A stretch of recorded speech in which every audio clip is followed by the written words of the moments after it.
एक पोते पर लगा अपनी ही दादी की जान लेने का आरोप। क्या पंकज और आयुष हो जाएंगे अपने इरादों में कामयाब? क्या रोहित मारवा की कुर्सी पर मंडरा रहा था खतरा? और क्या अनिका बना पाएगी आर्यन को अपनी फैमिली का हिस्सा? जमीन पर गिरी दवाइयों को देखकर शीला मासी ने अनिका से पूछा, क्या तुम आयुर्वेद के बारे में कुछ जानती हो? बस यही कुछ आई ड्रॉप्स हैं और आंखों के लिए कुछ दवाइयाँ हैं जो मैं नानी माँ को देना चाहती हूँ। इसका मतलब ये हुआ तुम भी अपनी माँ की तरह आयुर्वेद जानती हो? क्या बात कर रही हो तुम अंजलि? तुम्हें पता नहीं है, आजकल तो आयुर्वेदिक दवाइयाँ गली के नुक्कड़ पर बैठा हुआ पान वाला भी बेचता है। और क्या पता क्या मिला है इन दवाइयों में। अगर कुछ प्रॉब्लम हो गई तो क्या ये लड़की लेगी जिम्मेदारी? बोलो अनिका। बस करो शीला, अनिका बच्ची है। स्वाति को लेकर अपना गुस्सा इस पर मत उतारो। किशन मामा की बात सुनते ही शीला मासी किशन मामा के साथ भी झगड़ने लगी। अनिका बिना कुछ कहे वहाँ से निकल गई और सीधा नानी के कमरे में चली गई। कौन है वहाँ? मैं हूँ नानी माँ। मेरी बच्ची आजा मेरे पास। तुम शीला मासी की बातों का बुरा मत मानना, मेरी ही बेटी है। जबान से बहुत कड़वी है मैं जानती हूँ, मगर दिल की बहुत नर्म है। नानी माँ की ये बात सुनकर नानी माँ और अनिका दोनों हंस पड़े। अनिका ने अपने हाथ में पकड़ी आई ड्रॉप्स और टैबलेट की शीशी नानी माँ के बेड के बगल में रखे साइड टेबल पर रखी। नानी माँ, ये जड़ी बूटियों से बनी कुछ दवाइयाँ हैं जो आपको लेनी है। कुछ आई ड्रॉप्स हैं जो आपको आंखों में डालने हैं। अनिका का दिल रखने के लिए उसकी हाँ में हाँ मिलाते हुए नानी माँ ने अनिका के सारे इंस्ट्रक्शन सुन लिए। नानी माँ को सब कुछ समझाने के बाद अनिका उनके कमरे से चली गई। अनिका के जाने के बाद अंजलि मामी नानी के कमरे में आई। नानी माँ का जूस टेबल पर रखते ही अंजलि मामी का ध्यान पास पड़ी दवाइयों पर गया। मम्मी जी, ये दवाइयाँ आपको अनिका ने दी हैं? हाँ, उसी ने दी हैं। कहा है ये दवाइयाँ लूंगी तो फिर से देखने लग जाऊंगी। एक काम करो, जाकर तुम खुद ही अनिका से बात करो, उससे पूछ लो ये सेफ है या नहीं। मम्मी जी, आप तो जानती हैं शीला ने जिस तरह अनिका से बात की है, अब अगर मैं अनिका को ऐसा कोई सवाल करूंगी, हो सकता है उसे हमारी ये बात अच्छी ना लगे। मैं एक काम करती हूँ, कल श्वेता को पूछती हूँ, वो आयुर्वेदिक साइंस की पढ़ाई कर रही है, उसे जरूर मालूम होगा इन दवाइयों के बारे में। संडे सुबह बलवीर सर की एकेडमी से दोनों बच्चों ने फिर से अदला बदली कर ली थी। कार में मल्होत्रा हाउस वापस जाते वक्त रिया ने अनिका से पूछा, मम्मा, क्या तुम आर्यन को आज अकेला ही छोड़ दोगी? आर्यन भोला है, अनजान लोगों से डरता है। अगर आज पूरे मारवा फैमिली के सामने किसी ने उसे कुछ कह दिया, जैसे मैं तुम्हारी मम्मा हूँ, आर्यन की भी मॉम हूँ, और अपने बेटे को झूठे एलिगेशंस में फंसते हुए तो मैं भी नहीं देख सकती। रिया को अंजलि मामी के पास छोड़कर अनिका लाइफ केयर हॉस्पिटल पहुंची। दादी माँ के कमरे के बाहर लगभग पूरा का पूरा मारवा खानदान इकट्ठा हुआ था। उनके सामने खड़े होकर पंकज मारवा चिल्ला चिल्ला कर अपनी बात रख रहे थे। उनका कहना था, रोहित ये कैसे कह सकता है कि ये काम आर्यन का नहीं था, जबकि सीसीटीवी कैमरा और नौकरों की गवाही से ये साबित हो चुका था कि सुहासिनी मारवा को धक्का आर्यन ने दिया था। क्यों धीरज, तुम्हें क्या कहना है इसके बारे में? देखिए, मेरे ख्याल में रोहित के दादाजी ने जो फैसला लिया है वही सही है। आखिर हमें ये नहीं भूलना चाहिए कि आर्यन एक 6 साल का बच्चा है। हम सब जानते हैं कि धीरज भैया को रोहित भैया से कितना लगाव है और रोहित भैया को आर्यन से, तो जाहिर सी बात है धीरज भैया उन्हीं की तरफ से बोलेंगे। देखो धीरज, तुम्हारे दादाजी ने फैमिली और बिजनेस दोनों को बराबर का इम्पोर्टेंस दिया है और वो चाहते हैं कि जो कोई भी फैमिली मेंबर बिजनेस और परिवार दोनों को जोड़कर आगे बढ़े वही फैमिली का हेड बनेगा। देखो चाचा जी, दादी बस कुछ ही दिनों में होश में आ जाएं, तब हमें इस बात का फैसला, और अगर माँ कभी जाग ही नहीं पाई तो क्या हम इस मैटर को यहीं क्लोज कर देंगे? डॉक्टर भी ऐसी चुनी गई जिसे हम में से किसी ने पहले कभी नहीं देखा, और अब माँ की सर्जरी को 4 दिन बीत चुके हैं मगर अब तक वो होश में नहीं आई। इसका एक ही मतलब निकलता है कि एक बाप अपने पागल बेटे को बचाने के लिए अपनी दादी की बलि देना चाहता है। पंकज चाचा की ये बात सुनकर पूरे हॉल में अचानक लोग एक साथ आपस में बातें करने लगे। रोहित चुपचाप एक कोने में बैठा हुआ पंकज चाचा के लगाए ब्लेम और एलिगेशन सुन रहा था। उसने क्यों अनिका को ऑपरेशन करने के लिए चुना, इसका जवाब तो वो खुद नहीं जानता था। बस उसे यकीन था कि अनिका ने कहा था कि ठीक 4 दिन बाद दादी माँ को होश आ जाएगा। रोहित, कुछ ही देर में बड़े बड़े पॉलिटिशियंस और मीडिया वाले भी यहाँ पहुँचने वाले हैं। तुम्हें आज पूरी दुनिया के सामने ये बताना होगा कि आखिर क्यों तुमने बिना किसी फैमिली मेंबर की इजाजत लिए माँ को इतने बड़े खतरे में क्यों डाला है। पंकज और आयुष रोहित पर प्रेशर बना रहे थे जवाब देने के लिए। तभी वहाँ दादी माँ के आईसीयू रूम से डॉक्टर शालिनी बाहर आई। पंकज चाचा और आयुष कमरे में मौजूद पूरे मारवा खानदान को रोहित के खिलाफ भड़काना चाहते थे, जो रोहित के लिए हर फैसले की तारीफ करते थे। आज उन सबको रोहित की नीयत पर शक हुआ था। आखिर रोहित सच में अपने बेटे को बचाने के लिए इस हद तक गिर गया था। रोहित उठो और परिवार के लोगों के साथ बात करो। कह दो उन्हें कि ये सब झूठ है। तुमने जिस डॉक्टर को दादी माँ के ऑपरेशन के लिए चुना था, बता दो इन्हें कि वो डॉक्टर कौन है। आज पूरे देश की नजर हम पर है और मैं नहीं चाहता कि कंपनी की जिम्मेदारी अब किसी ऐसे इंसान के हाथ में रहे जो अपने और अपने बेटे के निजी फायदे के लिए कंपनी के उसूलों को और कंपनी के प्रिंसिपल्स को ताक पर रख दे। मारवा इंडस्ट्रीज के बोर्ड ऑफ डायरेक्टर्स और मेरे प्यारे फैमिली मेंबर्स, आप सब बस आज शाम तक यहीं रुक जाइए, क्योंकि आज शाम तक दादी माँ को होश आ जाएगा। रोहित की ये बात सुनते ही कमरे के लोग अचानक एकदम से शांत हो गए। पंकज और आयुष ये सुनकर हैरान हो गए। आप इतनी श्योरिटी से कैसे कह सकते हैं कि दादी माँ को शाम तक होश आ जाएगा? चलो ठीक है, हम सब यहाँ अपना अपना काम छोड़कर बैठ जाते हैं शाम तक, लेकिन क्या तुम भी ये मानोगे कि अगर माँ को शाम तक होश नहीं आया तो तुम आर्यन को मारवा खानदान से बेदखल कर दोगे और कंपनी के हेड की कुर्सी भी छोड़ दोगे? पंकज चाचा की ये बात सुनकर सबको शौक लगा था। कमरे की एक साइड में खड़ी डॉक्टर शालिनी ये सब कुछ सुन रही थी। डॉक्टर शालिनी ने टेबल पर पड़ा एक कांच का ग्लास उठाया और एक चम्मच से ग्लास को बजाते हुए सबसे कहा, एक खुशखबरी है, दादी माँ को होश आ गया है। डॉक्टर शालिनी की अनाउंसमेंट सुनते ही एक नर्स दादी माँ को व्हील चेयर में बाहर लेकर आई। दादी माँ जैसे ही बाहर हॉल में आई, पूरे परिवार को एक साथ देखकर वो खुश हो गईं। सभी लोग बारी बारी दादी माँ के पास आकर उन्हें मिलने लगे। पंकज और आयुष अब तक ये यकीन नहीं कर पा रहे थे। बाप बेटे ने एक दूसरे की तरफ देखा और अचानक अपने मुंह से टेंशन वाले एक्सप्रेशन हटाकर खुश होने की एक्टिंग करने लगे। दादी माँ, मैं और पापा बता नहीं सकते कि आज आपको ऐसे देखकर हमें कितनी खुशी हो रही है। माँ, भगवान का लाख लाख शुक्र है कि उस पागल बच्चे के अटैक से तुम बच गईं। पंकज के मुंह से ये बात सुनते ही दादी माँ का एक हाथ जोर से पंकज के गालों पर पड़ गया। थप्पड़ की आवाज इतनी ऊंची थी कि हॉल में मौजूद सभी लोग अपनी अपनी जगह पर खड़े हो गए। वो छोटा सा बच्चा मुझसे बहुत प्यार करता है। जब मैं सीढ़ियों से गिर रही थी तब वो मुझे बचाने की कोशिश कर रहा था, मगर उसके नन्हे शरीर में मुझे बचाने की ताकत नहीं थी। आर्यन पागल नहीं है। पागल तो वो लोग होते हैं जो अपने फायदे के लिए किसी बच्चे की जिंदगी बर्बाद करने से भी नहीं चूकते। कमरे में खड़े सभी लोग ये बात समझ चुके थे कि रोहित और आर्यन को मारवा खानदान से बेदखल करने के लिए पंकज और आयुष ने ये पूरा ड्रामा खड़ा किया था।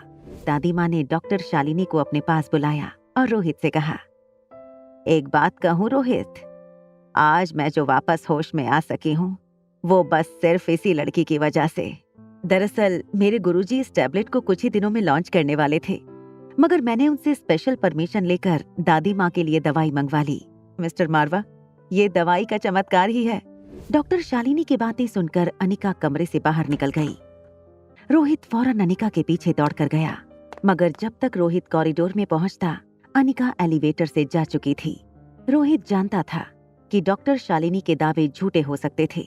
मल्होत्रा हाउस। शीला मासी बहुत गुस्से में किशन मामा के साथ बात कर रही थी।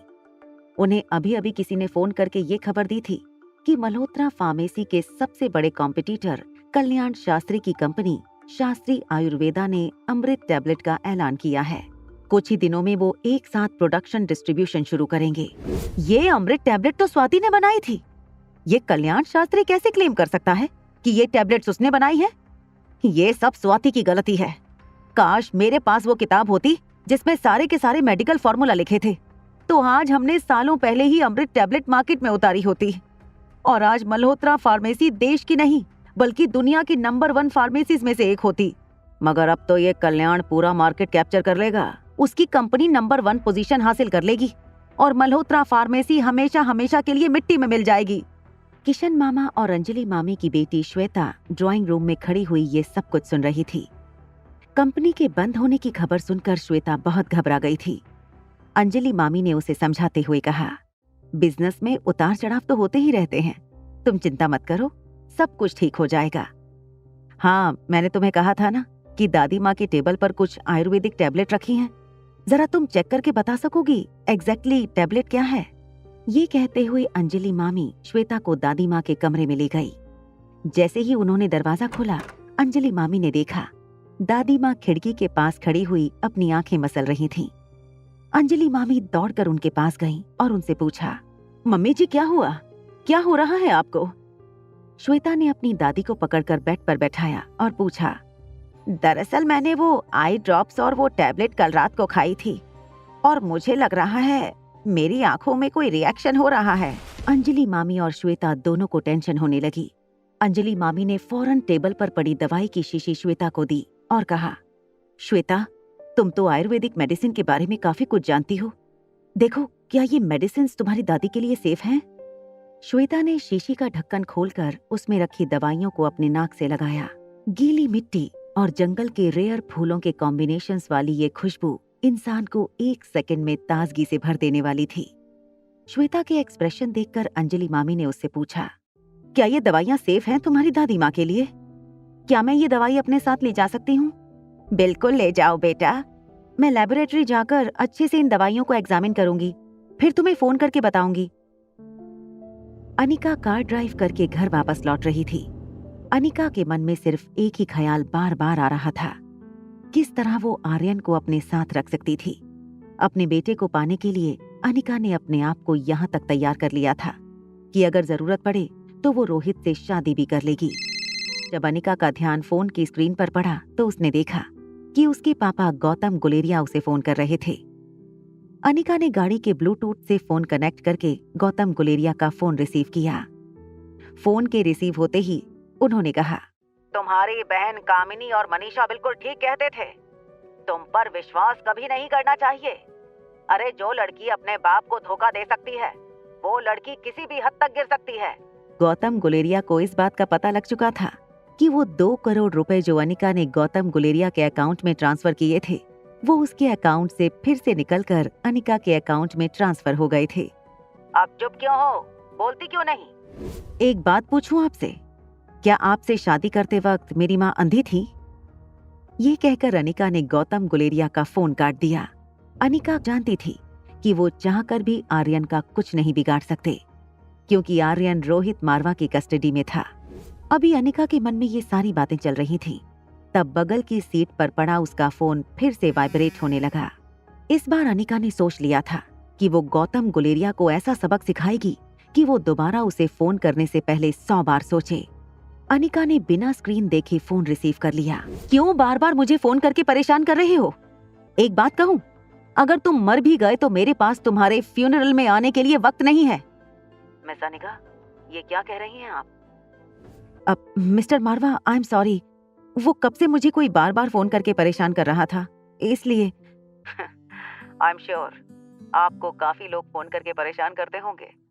दरअसल मैंने आपको कॉल इसलिए किया था क्योंकि डॉक्टर शालिनी ने दादी माँ को ठीक करने का पूरा क्रेडिट अपने गुरु कल्याण शास्त्री को दे दिया। I am really sorry. Media में भी अब हर जगह उन्हीं का नाम जा रहा है। क्या आप चाहती हैं कि मैं ये सब कुछ ठीक कर दूं? Not at all mister Rohit, ऐसा करने की कोई जरूरत नहीं। और फिर डॉक्टर शालिनी ने भी काफी मेहनत की थी दादी माँ के इलाज के लिए। It's okay. मिस अनिका, अगर आपको या आपके परिवार में किसी को भी किसी भी चीज की जरूरत हो तो आप कभी भी मुझसे कांटेक्ट कर लीजिएगा। मुझसे मिलने के लिए you don't need an appointment. जी thank you so much mister Rohit. और मैं भी आपसे कहना चाहूंगी कि अगर आपके परिवार में किसी को भी इलाज की जरूरत पड़े तो आप बेझिझक मुझे कांटेक्ट कर लीजिएगा। स्पेशली अगर आपके बेटे को डॉक्टर की जरूरत पड़े तब आप मुझे फौरन कांटेक्ट कीजिएगा। अनिका की कही इस बात के बाद रोहित और अनिका थोड़ी देर फोन पर खामोश रहे। दोनों सोच रहे थे कि आगे क्या बात की जाए, तो अचानक ही साइलेंस ब्रेक करते हुए अनिका ने कहा, okay bye, see you later. ये कहकर अनिका ने फोन काट दिया। अनिका ने धीरे से अपना हाथ कार की स्टीयरिंग व्हील पर मारा। उसे पता था कि रोहित से नजदीक आने का एक मौका आज उसने गंवा दिया था। वहां रोहित ऑफिस में बैठकर ये सोच रहा था, उस रात अनिका और उसके बीच जो भी हुआ वो सारी यादें एक साथ रोहित के दिमाग में फ्लैश होने लगी। तभी रोहित के कानों पर एक आवाज पड़ने लगी। रोहित सर ये रेजिग्नेशन लेटर है, अगर आप पढ़ लेंगे एक बार तो अच्छा होगा। जब रोहित अपने ख्यालों से बाहर आया तो उसने देखा कि उसका सेक्रेटरी चिराग मेहता उसके सामने एक फाइल लिए खड़ा था। सर ये पंकज मारवा का रेजिग्नेशन लेटर है, वो वाइस प्रेसिडेंट की कुर्सी छोड़ना चाहते हैं। मैं भी यही चाहता था। क्या तुमने उन लोगों की लिस्ट तैयार की है जो लोग पंकज चाचा के साथ कुछ ज्यादा ही घुल मिल कर रह रहे थे? जी सर, ये सारे लोग हैं जिनके साथ मिस्टर पंकज मारवा के अच्छे संबंध थे। इनमें से कुछ सप्लायर ऐसे भी हैं जिनका मार्केट में नाम बहुत खराब है। Good job.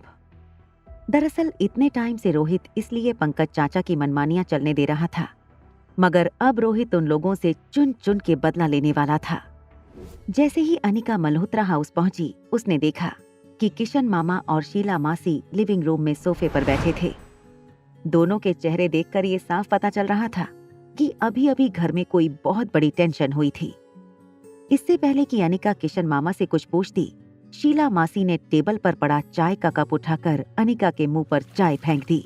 सच बता, क्या करने आई है तू इतने सालों बाद हमारे घर में? पता है माँ की हालत क्या हो गई है तुम्हारी दवाइयों की वजह से? शीला मासी की ये बात सुनकर अनिका हैरान हो गई। जैसे ही अनिका नानी माँ के रूम की तरफ बढ़ने लगी, नानी माँ अंजलि मामी के साथ रूम के बाहर आईं और चिल्लाकर बोली, चली जाओ मेरे घर में से और दोबारा इस घर में कदम मत रखना। आखिर नानी ने अनिका को घर से बाहर जाने के लिए क्यों कहा? शीला मासी की बदतमीजी का क्या जवाब देगी अनिका? और रोहित और अनिका के बीच बातों का सिलसिला बढ़ेगा आगे या आएगी कोई नई मुसीबत? जानने के लिए देखिए अगला एपिसोड सिर्फ पॉकेट एफएम के YouTube चैनल पर। और एक लड़की को देखा तो के सारे एपिसोड्स को सुनने के लिए डिस्क्रिप्शन में दी हुई लिंक से डाउनलोड कीजिए पॉकेट एफएम ऐप।